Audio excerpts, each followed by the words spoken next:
At the end of the day, I think the DeepSeek R1 release accomplishes two things at a global scale. The first is that it pushes and it forces us to create more efficient, cheaper models, which is a good thing. The second thing I think it really accomplishes is it further cements the divide, the wall in between China and the West. Innovations in model efficiency is something we desperately need. We have a huge power supply problem looming on the horizon. How are we going to power all these data centers?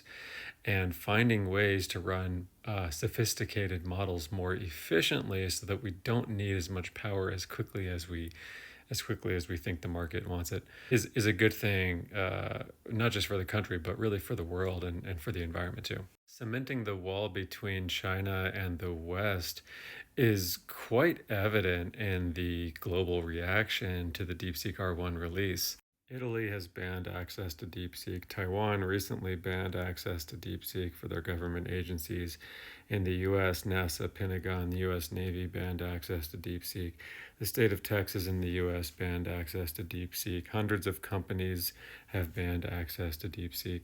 Belgium is investigating DeepSeek in terms of how does their software affect privacy and security concerns for their country. Same with France, Ireland, Italy, and the US. There's a few others that I've seen actually. South Korea is on the list too. 2 weeks, 2 weeks ago, R1 was released. 2 weeks in a day. That's a lot of action, a lot of global response. 2 weeks. A lot of this response is being driven by security and privacy concerns because when you use DeepSeek's application or their API, your data is stored in China and whatever happens to it happens to it. But under the surface, there's another thing going on, and that's basically the West saying, hey, we don't really want to do business with you. Specifically, the US is saying, we think you stole our IP. We think that you're lying about your training costs, and we think that your releases seem to be kind of suspiciously and strategically timed. Take what you will from that. I've been following this story very closely every day for about 12 days, and I have yet to see a single person come out and say, actually, I believe that the training costs and the chip count makes sense, and here's all my data to back it up.